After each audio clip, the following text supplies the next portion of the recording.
Trying to eat clean, but then you find yourself battling with cravings later? Or maybe you're jealous of that friend who can eat just a handful of chips and salsa and move on, no big deal? If this is you, listen up. I must say, I am so tired of seeing you give up on your fitness goals because you believe that you can't get your binge eating under control, that nothing ever works for you. But in reality, you are likely just missing the skill of moderation. Moderation is another word for satisfaction. Moderation is not depriving yourself, and it's not eating in excess either.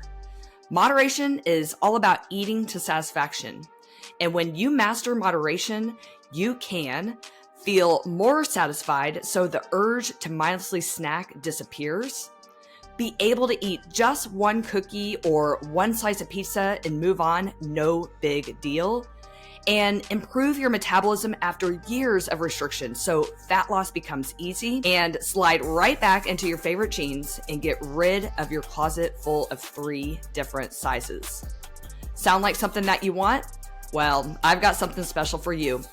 I'm hosting my free 5-day food freedom challenge designed for women over 40 who want to lose those stubborn 10 to 30 pounds without super low calorie diets or giving up favorite foods. With the Food Freedom Challenge, I will be walking you through 5 simple steps to help you decrease night cravings and weekend binges by 80% in just 5 days. Challenge starts on Monday, March 17th. Sign up and reserve your spot by clicking on the link in the show notes. Well, hey there. Welcome to the Lean Lifestyle Podcast, where we talk all the things about losing fat and building muscle in your 40s and beyond. This is your host, Courtney Whitten, certified personal trainer and health coach, and I'm so excited to have you all here. This is the first podcast episode of 2025, and I'll tell you right now, that was not my intention, but it has been quite the year already. But I'm just grateful that I'm here with you all today. And today we are going to be talking about the diet that you did back in your 20s might just be the reason why you're binging in your 40s. I know this hits home for me, and today I'm going to be sharing with you my own story and why I have shifted to helping women get their cravings under control and help them stop binge eating. And along with my story, I'm going to be also sharing with you 5 mistakes that women make in their 40s when it comes to quitting binge eating as well as losing those stubborn 10 to 30 pounds. So let's go ahead and jump right in. So first of all, I just want to say this, okay? If you're frustrated with weight loss resistance, if you feel like you've tried everything to get your cravings under control, to lose those stubborn pounds, I'm going to tell you right now, it's not your fault. Okay. Here's whose fault it is. It's the diet industry and the health industry that is feeding us lies. And I know for me, from a young age, I've been conditioned to believe things like that you have to eat as low calorie and as low fat as possible, that you need to maintain your lowest weight, that you need to stop eating sugar or really anything fun, or God forbid that you eat anything that comes from a package or from a restaurant. And also that you have to eat clean and give up your favorite foods to lose weight. And I'm here to tell you that this is a bunch of bullshit. And not only does it create a lot of noise for women, and that noise really becomes overwhelming to the point where women feel paralyzed on what to do or who to believe or who to trust, that I see so many women give up on their fitness goals. And it's really too bad, because here's the reality is that these things are lies, and there is ways that you can improve. There is ways that you can figure out how to deal with your cravings. There is ways that you can quiet those cravings so they don't feel so in your face and so tempting. And it's absolutely possible to change your habits, and not only that, to finally get the transformation that you want. And for a lot of you, that is losing weight. So I'm telling you right now that if you feel like you've tried everything and you're not successful, and if you feel like there's something wrong with you, that maybe your metabolism is broken, or maybe you just don't have the willpower it takes to be able to lose weight and keep it off, I'm telling you right now, that's just not true, okay? you believe these things because you've been conditioned, just like me, from a young age, that you have to do all of these things. And unfortunately, a lot of you do have some evidence that is pointing in the direction of, I'm never going to figure this out. My metabolism's broken. I'm not going to be able to lose weight after a certain age, right? We start to develop these beliefs because we have these failed attempts at weight loss. And over again, it's like, you try something and then it works for a while and then it doesn't. All of a sudden it doesn't. And it's just another sign that I'm never going to figure this out. So I totally understand if you're frustrated, okay? But I'm telling you right now, if you're listening to this podcast, you're here for a reason. If you're here listening, that means that you have a little sliver of faith in yourself, a little belief in yourself that maybe I can actually figure this out. And I believe that you can too. And that's why I have been spreading this message for years. I totally believe in you. And if I can figure it out, and if my clients can figure it out, then I sure as hell believe that you can too. So ride on that little sliver of faith. Please just do this for me, okay? Ride on that little sliver of faith and give it another shot and be open to trying something new. Because I'm telling you right now, you are not broken. You are not broken. There's nothing wrong with you. And yes, you can figure this out. But I need you to realize this, okay? Here's what I need you to realize. It's not you, it's the approach that you're doing, okay? So what I mean by that is, let me back up here for a second. These things a lot of times don't work, like meal plans and trying to eat as low calorie as possible, and in even just doing a calorie deficit. A lot of times these things do not work. And the reason why they don't work is because it doesn't align with you. It's not something that you want to do, or it's not something that is going to be realistic for you long term. And if it's not going to work for you in your life, if it's not something that you want to do or willing to do or able to do, you're not going to be successful. So I think a lot of times women try to stick to another health coach's plan or another trainer's plan. But the reason why you're not sticking with that plan is because it's not your plan. What you need to do is find a coach or a trainer who understand how to actually coach and train women, okay? And that is going to be by allowing you to have autonomy, to be able to, like, hey, like I tell my clients all the time, like, it is always up to you what you want to change and what you don't want to change. It's always up to you what method we use. It's not up to me. Like, even though I'm the coach, you're the client. You're the one who is wanting the transformation. So it's not up to the trainer or the coach to tell you what to do. It's our job as trainer and coaches to lead you to discover ways that are going to actually work for you, to find things that you're willing to do, that you're able to do. And not only that, that you're able to maintain in the long term, because we need to have consistency. And that consistency is what you are missing when it comes to reaching your goals and maintaining them. Okay. So that's the whole difference here. If you're not willing and able and going to be able to do this long term, then it's not a good plan for you. Okay. So don't feel because you can't follow this strict meal plan, or that you can't follow super low macros, or that you're not able to finish a Whole30. Okay. I'm going to say this right now. I have never freaking done Whole30, and I probably never will, because I'm not going to be able to make it. Because you know what? I like dairy. I'm not going to take that out. I enjoy it. It's a good way for me to feel full and satisfied, get a little extra protein and dietary fat. So that just does not work for me. So because of that, I don't do Whole30.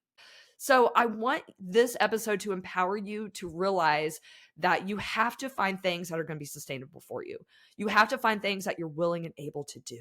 Okay. And that's going to make all the difference. So those failed attempts are in the past. All right. We are moving forward, and we are going to realize that the health industry, the diet industry has been feeding us lies, that a lot of this shit is absolutely unnecessary for fat loss and sustainable fat loss at that. Okay. I really want to be able to clear the noise for you so you don't feel overwhelmed, so you don't give up and quit, because that's the last thing I want. I want to show you that it is absolutely possible to reach your goals without giving up your favorite foods, without crash dieting, which is actually screwing up your metabolism even more and causing more cravings. And you also don't have to do things like stop going out to eat. Like, I am just so annoyed with the bullshit out there on social media, and the diet space is absolutely freaking ridiculous. Like, shaming people for going out to eat, shaming people for having one like trace amount of sugar. Come on, guys. This is not sustainable for most people. Most people, including myself, like to eat junk food every now and then. I like to have a glass of wine in the evenings a couple nights a week. Like, these things are absolutely okay. And if someone is telling you that you can't reach goals without having a little fun in your life, then I don't know. I mean, maybe you want to follow that, but I sure as hell don't. So I'm hoping if you're stumbling across this podcast, that this gives you a little hope that you can include your favorite foods. You can be able to take breaks from dieting, that you can be able to go out to eat and still look good and feel your best. So I'm really hoping that by sharing this with you all today, that you can have a little more faith and belief in yourself, belief in the process, that yes, you can absolutely crush those goals. So before we go on, I do want to say this, that I have a free challenge coming up. So this is going to be a great opportunity for you all to get some coaching with me for free. All you have to do is go into the show notes of this episode and sign up for the free 5-day food freedom challenge. Okay. The 5-day food freedom challenge, kind of a tongue twister. But in this, I'm going to be teaching you all the skills and tools of moderation and mindfulness. And whenever you master these skills of moderation and mindfulness, you're going to be able to quiet your cravings. So that way you don't feel controlled by them. You're going to be able to lose those stubborn 10 to 30 pounds.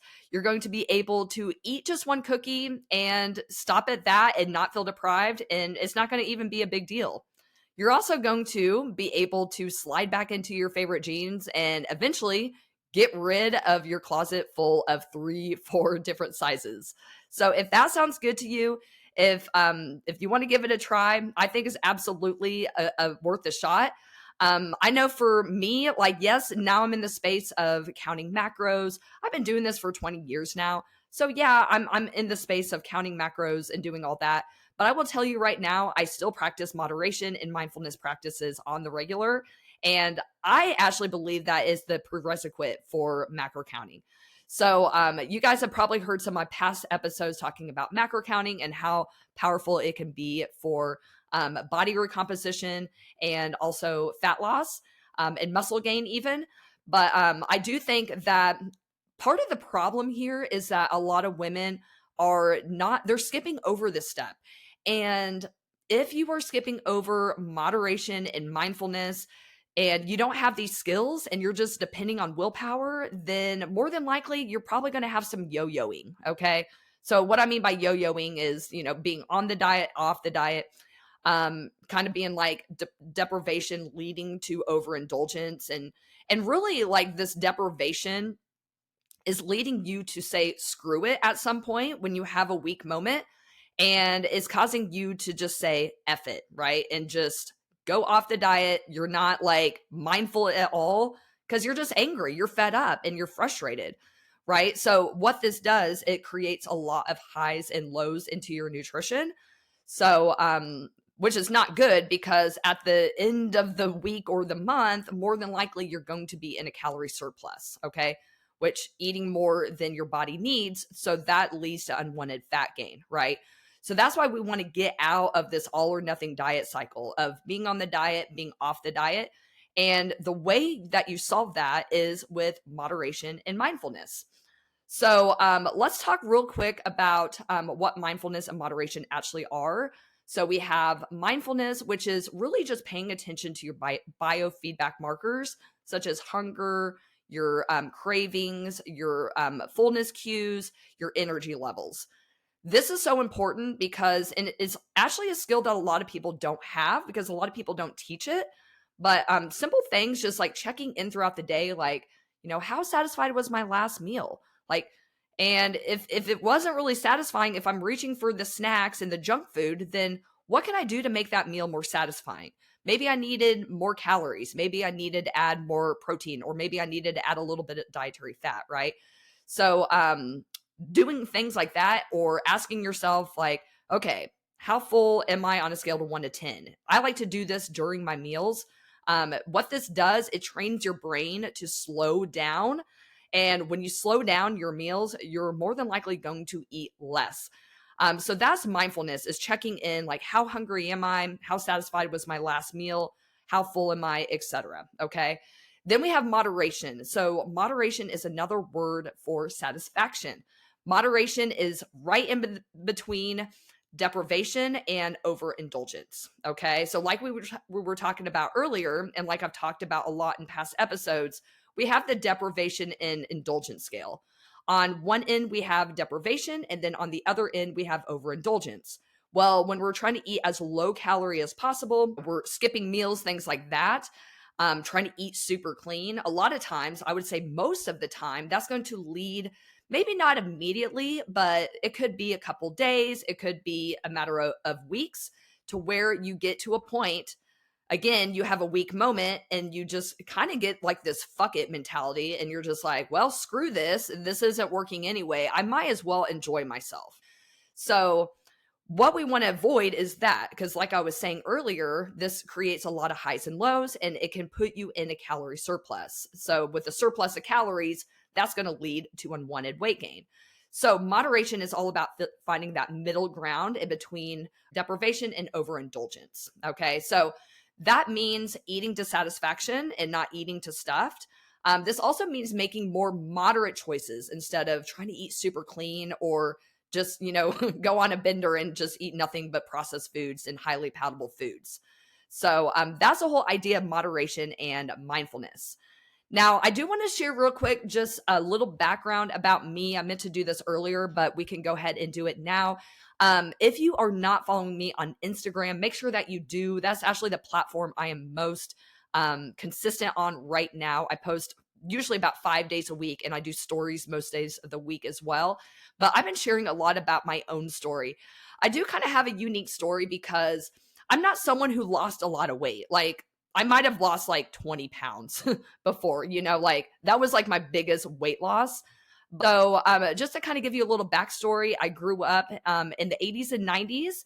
And I grew up in a family that we ate a lot of processed foods. I mean, that was the 80's and 90's, right? Like, we went out to eat all the time, a lot of fast food meals. I started drinking soda at a very young age and really became very hooked on that. Not that there's anything wrong with that, but there really wasn't a lot of whole foods. And I was a very picky eater on top of that. So things were good. And I was actually really active growing up. I did ballet and dance, and I was also on the dance team. So I did exercise quite a bit. I was at least active for the most part.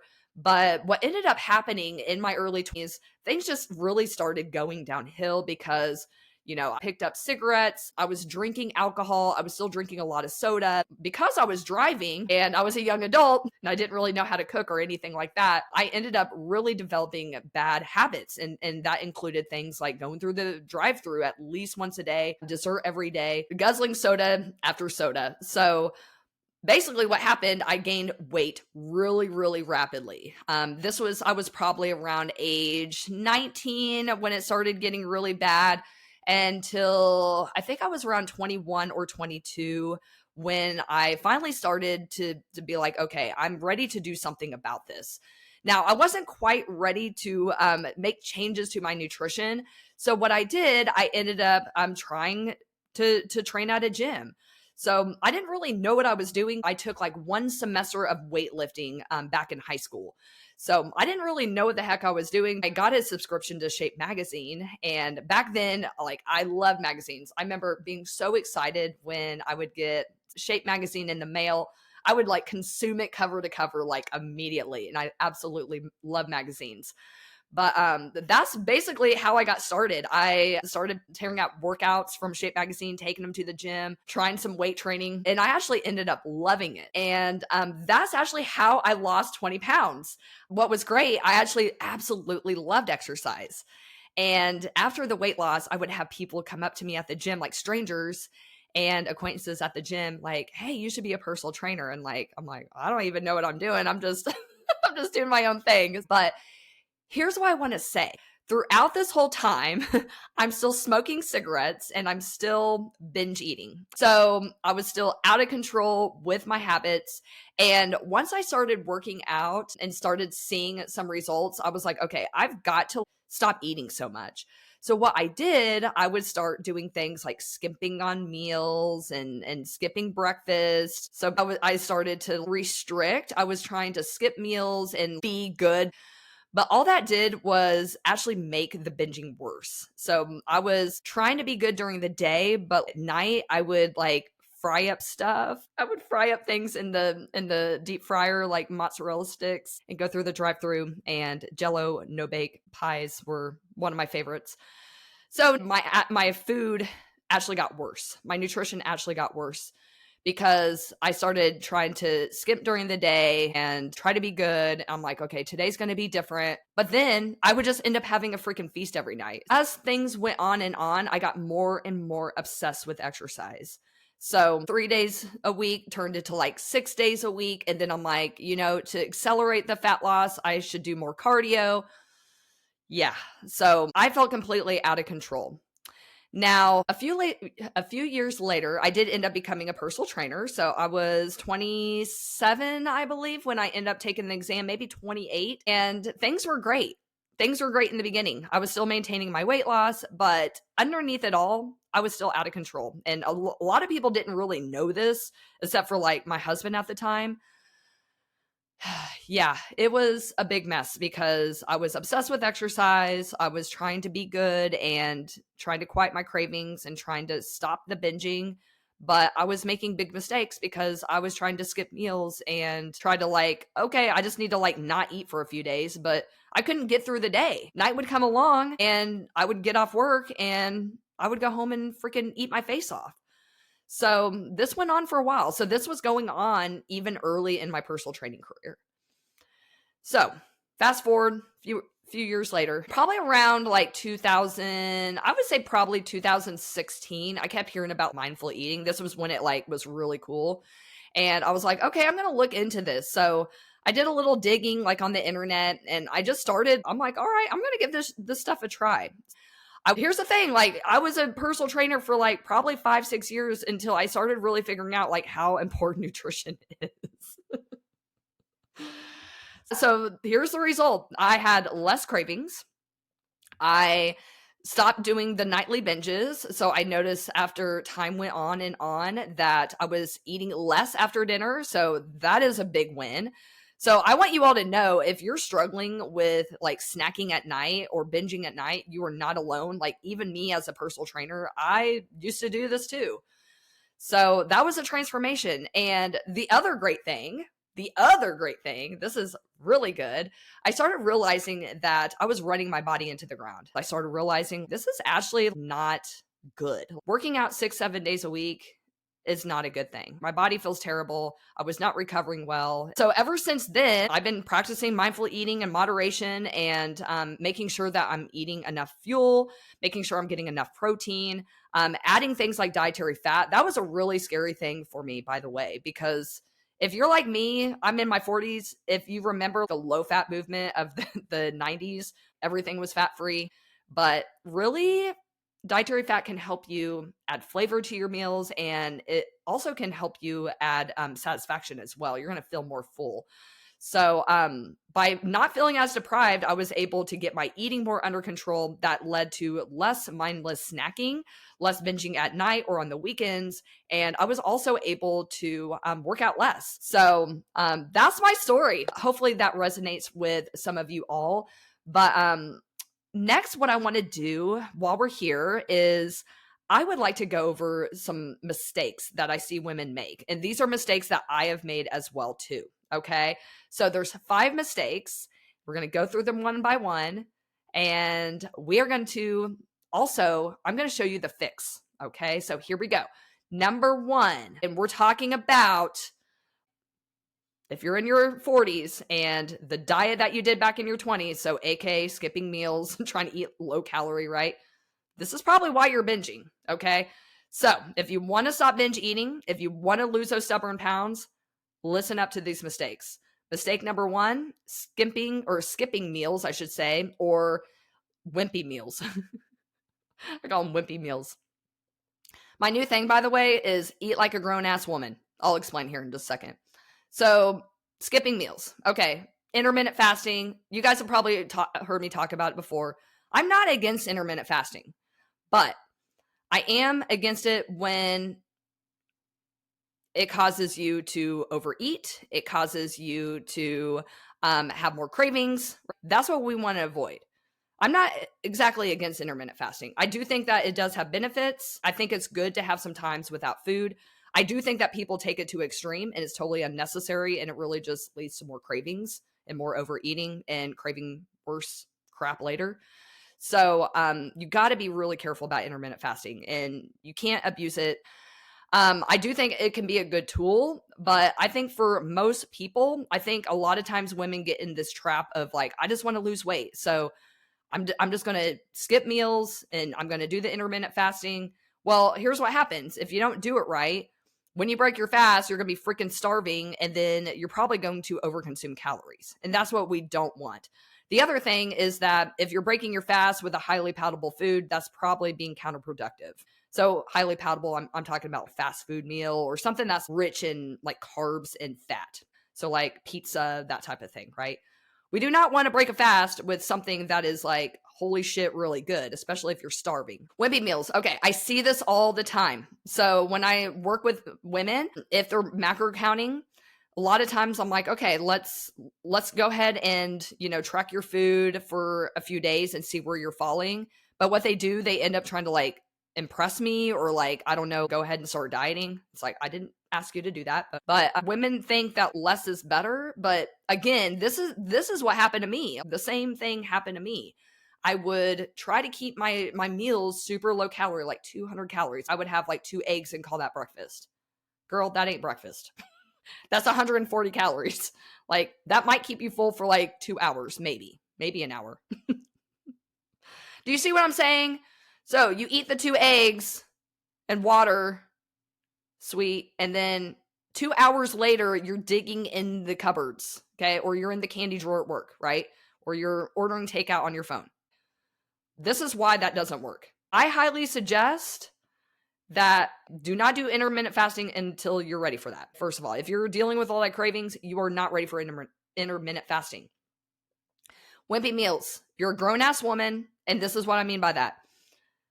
To eat like a grown-ass woman, you're not going to eat these wimpy fucking meals that leave you hungry and snacky later, okay? That's what I mean by eating like a grown-ass woman. I eat like a grown-ass woman. It took me a long time, but now I do. But try to do at least 400 calories per meal. For most people, that should be fine. That's going to put you around what? Shoot, that's 1,200 calories at the least if you're eating 3 meals. Ideally, you're eating more than that. But anyway, don't eat wimpy meals. Because I want you to think back to the last time you did things like intermittent fast or try to eat these 200 calorie meals. What happened? What happened as a result? Did it work? Maybe it worked for a while, but what happened? Did you end up like inhaling Cheez-Its? What happened? Were you able to get through the day, but then you ate your face off at night? That's what we want to avoid. So trying to eat good and trying to keep your meals as low calorie as possible is biting you in the ass. All right. Mistake number 2 is fearing fat. So I know I grew up in the 80s and 90s. That was a thing. Fear fat, right? And then even these days, people are like, watch your dietary fat. It has 9 calories per gram. So that is true. So fat is really nutrient dense. So meaning it has a lot in a little tiny amount. It's, what's really sad? Weighing out peanut butter. That is the most depressing thing. I'm not sure you're ready for that. Don't do it. It's going to make you really sad. So, yes, we need to be concerned about portions, but adding a little bit of dietary fat, so this is things like butter and cheese, whole eggs, nut butters, those types of things. These things they add a little bit of calories, but they add nutrition, they add satisfaction, and they add flavor. This is like my secret weapon. Like, I actually eat a high fat diet and I absolutely love it. So I eat whole eggs almost every day. I like to have like steak a lot, ground beef. Yes, all those things. And avocado is life. I love fat. And I'm telling you, fat does not make you fat unless you overeat it or if you over consume calories in general. So don't be afraid. It actually adds a lot of flavor to your meal. And whenever you have good flavor in your meals, whenever you're actually enjoying your meals, you're going to feel more satisfied. So you're going to feel less snacky later. I promise it freaking works. And by the way, I'm going to do this as well. I'm going to put not only the link to join my challenge, but if you want relief right now, I'm going to put a link to my free preemptive cheat sheet. It's called Preemptive Cheat. So I made it Preemptive Cheat Sheet. But basically, this is going to help you learn how to include flavor and dietary fat into your meals so you feel less snacky later. So I will put a link to download that. If you sign up, it's totally free and you will get immediate access to it. So if you want immediate relief and you don't want to wait until the challenge, do that, but join the challenge too, okay? So don't fear fat. Just, be mindful of portions, obviously, but by adding a little bit of fat, you're going to have more flavor and more satisfaction. All right. Number 3 is using willpower. Okay, this is probably the biggest mistake I see. Weight loss is not meant to be like, ugh. You should not be gritting your teeth trying to get through your fat loss phase. That is just sad and depressing. If you're following bullshit people that say, don't eat at Chipotle. Yeah, I actually fucking saw that the other day and I just want to roll my eyes at that. If you're following people that say, you can't eat packaged foods and lose weight, you're going to have all this inflammation. It's a lot of bullshit. So instead of using willpower and following these stupid ass people that don't know what the fuck they're talking about, let's not use willpower. So let's go over willpower real quick. Willpower is kind of like a battery, okay? It can be drained. It can also be charged. It will get drained throughout the day. This is why the beginning of the day, a lot of times your willpower is really high. But then toward the end of the day, maybe even afternoon for some people it's more like later in the evening. And some people, it might even be later in the week. You might even have pretty good willpower like first of the week, but maybe toward the weekend, you kind of get in this fuck it mode. Willpower kind of starts to wane a little bit. So that's totally normal. By the way, there's nothing wrong with you. It's just, that's how willpower is. So I'm not saying that you shouldn't ever use it because I do think that, yes, a little bit of willpower can help.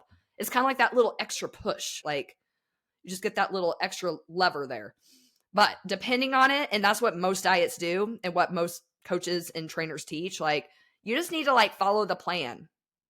Like, please flip them off if they ever say that to you. I'm serious. Like, that is just a bunch of bullshit. So let's not use willpower. Let's use tools. I actually did a reel on this the other day about how to deal with cravings when they strike. Like, there's a lot of nutritional things that we can do. And I do talk a lot about the nutrition things that you can do to stop binge eating. But there's also some like psychological things that you can do. So we don't want to depend on willpower. So we want to know how to deal with these cravings when they hit. And not only that, like doing things like setting up your environment for success, learning how to be around your favorite foods. That's another big one. Like a lot of people are going to be like, just throw out your favorite foods, get them out of the house. I actually say, no, don't do that. Learn how to be around them, which we are going to talk about next. But guys, willpower only works for so long, okay? And I will tell you right now, fat loss should not feel like you have to hold on super tight. That's just not, that's not how it should be. It really isn't. I know some of you go, oh, you don't understand. I can only lose weight with 1,200 calories, or I have terrible genetics, or menopause is a bitch. I totally understand because I'm right there with you, okay? I'm perimenopausal too. So, listen, willpower can be a tool, but it should not be one that you solely use. So what do you do instead? I say hire a coach. Hiring a coach is going to help you be able to implement tools like sitting with a craving, doing things like planning out your meals, okay? These things are so important. Learning how to be around trigger foods. These things are important skills. And I'm going to say skills. No one is meant to like have this shit all figured out, Nobody does. It took me years. I was a trainer and I was still struggling. So if you're getting in your own head that like, oh, I should have this all figured out right now, I'm telling you, no, most people don't. And it's okay to need help. Like, shoot, I have a coach right now. I have a coach, a business coach. Because you know why? I get in my own freaking head and I don't want to quit. And I don't have all the skills that it takes to be a good online trainer. So I have a coach too. So it is absolutely okay to need help. And not only that, so not only just for the education, but also accountability. Because here's the thing, if you're depending on just willpower, you're probably going to quit. You're going to have a shit ass day at some point.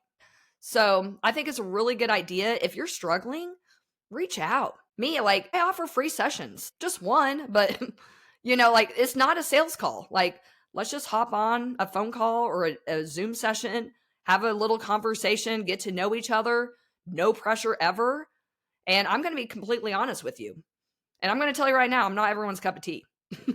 I'm not a cup of tea. I'm a glass of red wine. I'm very dry. So I totally get it. I'm not for everyone, but I would still love to talk with you. And if we're not a good fit, I'm going to try to like point you in the right direction at least.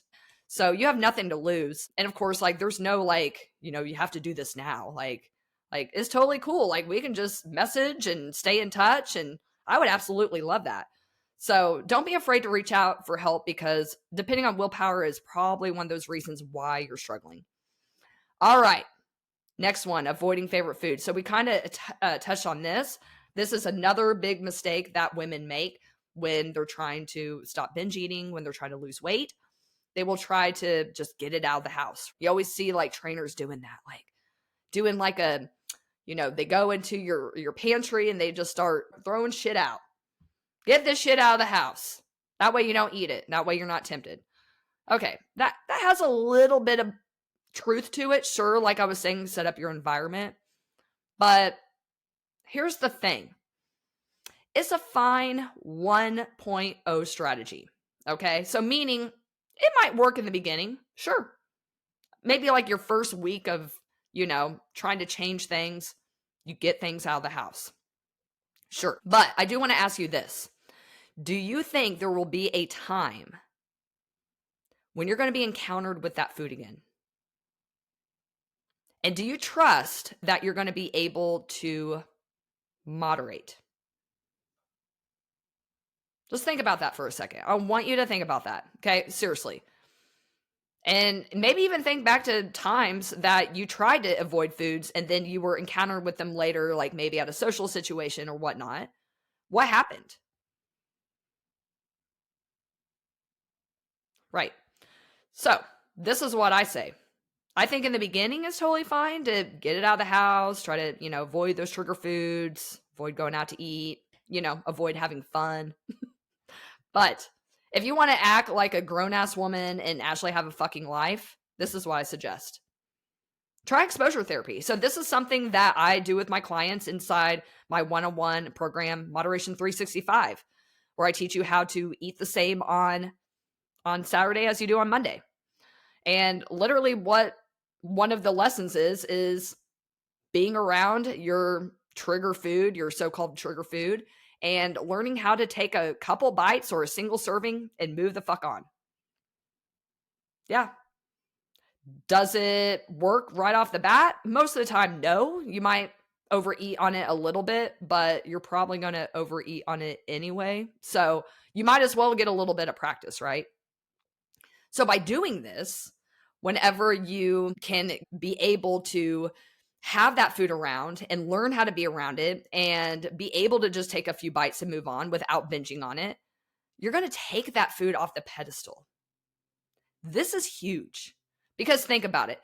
Think back to the last diet that you did. Maybe it was like a low carb diet or whatever it was, Whole30. I know for me, if I take things out, a lot of times I want it more. Has that ever happened to you? You just want it more? Let me know. So that is really big. So my trigger food used to be ice cream. I can literally not eat any of it. Like we've had ice cream in our freezer for our family. And there's been times I'm like, oh shit, I forgot there was ice cream in there. I didn't freaking get any. kind of pissed off, honestly. So that is actually a reality. I used to be one of those people, I would like go into the freezer with a spoon because I'm like, no, I don't want a whole bowl, right? No, not a whole bowl. I just want a couple bites. This was me at my apartment when I lived by myself when I was single. I would go to the freezer with my little spoon. I would take like 2 bites. I'm like, that's all I need. Like, that's all I need. Bullshit. 5 minutes later, I'm like, 2 more bites. Oh my gosh, like half of a half gallon later, I'm like, oh shit, what the hell? So I want you to know that was me. And now literally I will get pissed off because my family will eat the ice cream. And I'm like, shit, I didn't even have any. It's true. And you know how I did that? By being around it. Because you start desiring it less when you take it off that pedestal. I know it sounds crazy, but I'm telling you all, if you're struggling with getting your cravings under control, if you're struggling with binge eating, if you're ready to lose those stubborn pounds, it's time to try something different. Okay. I know it's kind of outside the box. No one ever talks about like, oh, just keep your trigger foods around and learn how to be around them. Like crazy concept, right? But I'm telling you, if you want true food freedom, if you want to be able to lose weight and keep it off and not give up your favorite foods and eat crap that tastes like cardboard, I don't know. Maybe it's worth the shot. All right, we got one more. Okay, number 5. So can you kind of see like all of this crap is like shit we did in our 20s, right? Like we feared fat and we skipped meals and tried to use willpower. And we avoid our favorite foods and we also mindlessly snacked. Okay, I'm going to touch on something that's probably going to piss some of you guys off. All right, so here's the thing. I get a lot of messages and comments like, Courtney, menopause sucks. I'm going to tell you what, I'm not there yet. I'm in perimenopause, but perimenopause sucks. Already I have more cravings. Weight loss is harder. Like, I literally have a sedentary job now. I'm a personal trainer who sits on her ass all day. But here's the thing. Yes, menopause makes weight loss hard. You know why it's hard? It's not because of your menopause. It's because it's hard to be in a calorie deficit, right? So things like our movement declines, and this is usually pretty naturally. Like I said, like my lifestyle's changed. You know, I went from teaching a shit ton of fitness classes every week to I don't teach any now. I do have some in-person personal training sessions that I do every week. And yeah, most of my day is actually behind a computer. So my lifestyle's changed a lot. And not only that, a lot of times when, you know, we're not eating really well, we're trying to just diet all the time, we're skipping meals and things like that, your resting metabolic rate is going to slow down a little, not much, but a little, but your movement is also going to decline as well. You don't have as much energy coming in. So you're going to subconsciously move less, whether you know it or not, right? The other problem is that, let's see, a lot of times people kind of like put their workouts on the back burner. I see this a lot. Our parents are getting older. Like some of us are taking care of our parents. Some of us still have little kids. Some of us are grandparents. And a lot of us are focused on our career right now in this point of life, right? So a lot of times things like nutrition and our workouts will kind of get on the back burner. We might not be consistent with our workouts. So that is why most women are struggling in menopause and perimenopause to lose weight. It's literally because of these factors. It's not the menopause itself, but hormone levels can affect your cravings and your mood. And when your mood's impacted, then that can affect your food choices. So I just want to point this out because a lot of women are like pointing the blame on menopause, but like there's things that you can do, right? Like, yeah, some of the stuff is going to be out of your control, but let's focus on the things we can control. And one of those things, so the last mistake is mindlessly eating, okay? Or snacking, all right? So this is where mindful eating really comes in. Like in the challenge, if you guys join the challenge, we'll have a day where we go over the Post-it and alarm method. So I'm going to share this with you real quick. So I'm going to share one thing, but if you want the rest, you're going to have to join the challenge. The link is in the show notes, okay?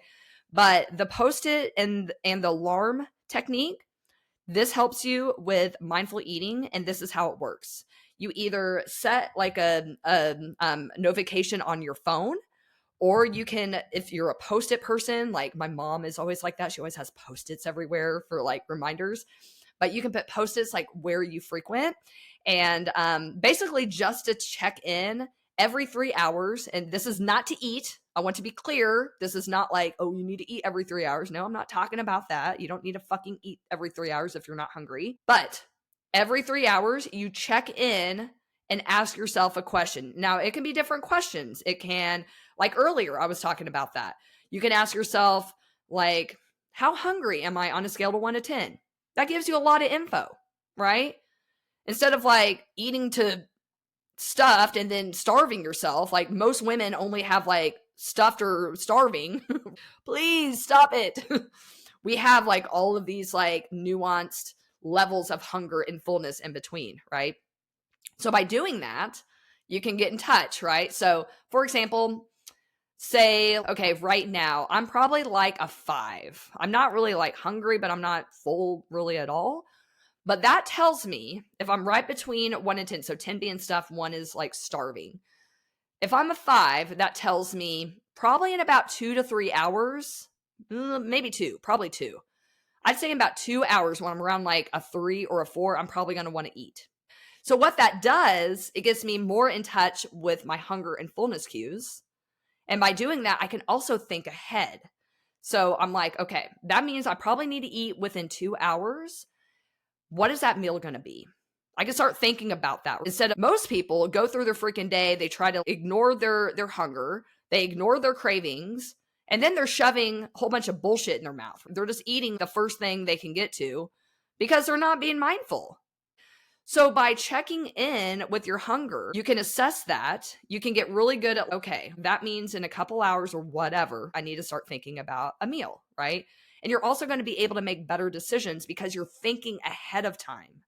Instead of, oh, I'm just going to like go through the drive-through and just get something really quick.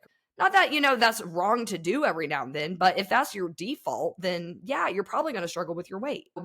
Another question you can ask yourself, like I said earlier, you can ask yourself, how satisfying was that meal? This is really helpful because you can do things like increase or decrease your meal size. I know I've done that before, like, ooh, that was a little bit too much. I remember when I first started making cottage cheese pancakes, which, oh my gosh, they're so good. I have a really good recipe for cottage cheese pancakes. Are gluten-free, high protein, delicious. I made the mistake. I thought maybe I would have 3, but I had 3 and I was like, oh shit, that was a little bit too much. I felt a little sluggish. So by checking in a few hours later, I'm like, okay, I'm still really, really full. Guess what? Next day, I was like, I only need 2. So even just asking yourself that question, how satisfying was my last meal? You can make your meals better. Maybe I need to add more calories, or maybe I need to add a little bit more protein, whatever the case may be. That's just a very simple tool, just checking in every 3 hours, checking in, how's my energy levels? That's another good one to ask. If I'm dragging ass, maybe I didn't eat enough. Maybe I need more protein. Maybe I need more carbs, whatever the case may be. So by doing this, whenever you have that mindfulness skill, you're going to be able to slow down your decisions. And this is going to translate when you're having a shit ass day, when it's late at night and the kids are in bed and the cookies are calling your name. You're going to be able to slow down that knee-jerk reaction to just reaching for food. So this is why maybe this way of eating worked in your 20s and it's not working in your 40s. You know why? Because now it's a habit loop.